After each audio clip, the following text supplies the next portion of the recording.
ఉమ్మడి కరీంనగర్ జిల్లాలోని పలు ప్రాంతాల్లో కుక్కల బెడద ఎక్కువవుతోంది. కుక్కలు గుంపులు గుంపులుగా దాడి చేస్తున్నాయి. చిన్న పెద్ద అన్న తేడా లేకుండా చిరుతల కంటే భయంకరంగా ప్రాణాలు తీసేస్తున్నాయి. దీంతో పలు ప్రాంతాల్లో రోడ్లపైకి వెళ్లాలి అంటేనే ప్రజలు భయభ్రాంతులకు గురవుతున్నారు. గ్రామాల్లో కుక్కల బెడద ఎక్కువవుతున్నా సంబంధిత అధికారులు పట్టించుకోవటం లేదని స్థానికులు ఆగ్రహం వ్యక్తం చేస్తున్నారు.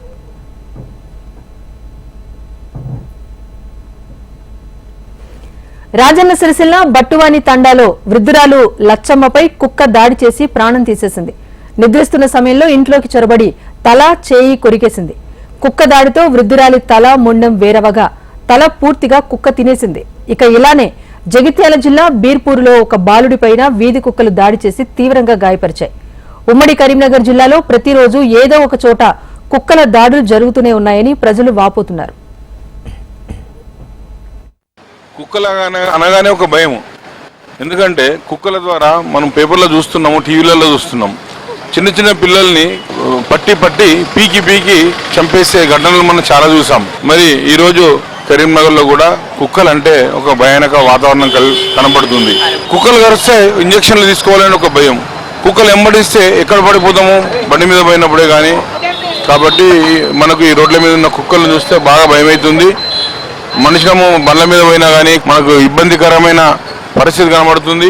ఈ కుక్కలను నియంత్రించడానికి మరి ఒక టాస్క్ ఫోర్స్ లాంటిది ఏర్పాటు చేసి మరి వీటికి ఒక ఫ్యామిలీ ప్లానింగే కానీ లేకుంటే కుక్కలను నియంత్రించడమే కానీ చేసినట్లుంటే కుక్కలు అనేటువంటివి మరి ఆ నియంత్రణలో మరి ప్రజలకు కొంత లాభం మెరుగు జరిగే అవకాశం ఉంది. బట్టువాని తండాలో కుక్కలు వృద్ధురాలి ప్రాణం తీయటంతో హైకోర్టు సీరియస్ అయింది. వెంటనే చర్యలు తీసుకోవాలని ప్రభుత్వాన్ని ఆదేశించింది. అయితే వీధి కుక్కలను నియంత్రించడానికి ఫ్యామిలీ ప్లానింగ్ ఆపరేషన్ చేయటమే ఏకైక మార్గమని పశు వైద్యులు అంటున్నారు.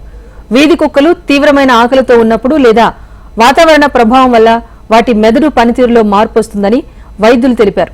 అలాగే మున్సిపల్ అధికారులు వీధి కుక్కలను నియంత్రించేందుకు చర్యలు తీసుకోవాలని ఇప్పటికే రాష్ట్ర వ్యాప్తంగా డిమాండ్ వినిపిస్తోంది.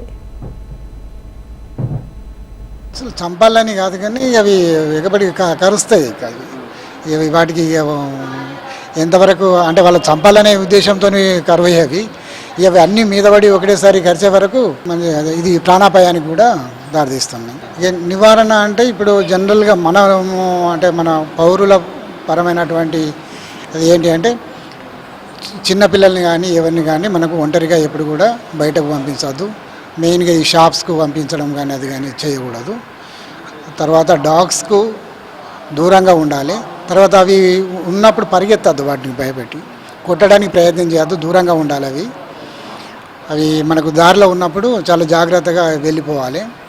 ఐ టు ఐ కాంటాక్ట్ ఎప్పుడు ఉండద్దు. వాటి కళ్ళలో కళ్ళు పెట్టి చూసినట్టయితే అవి మనకు ఎగబెడుతుంటుంది.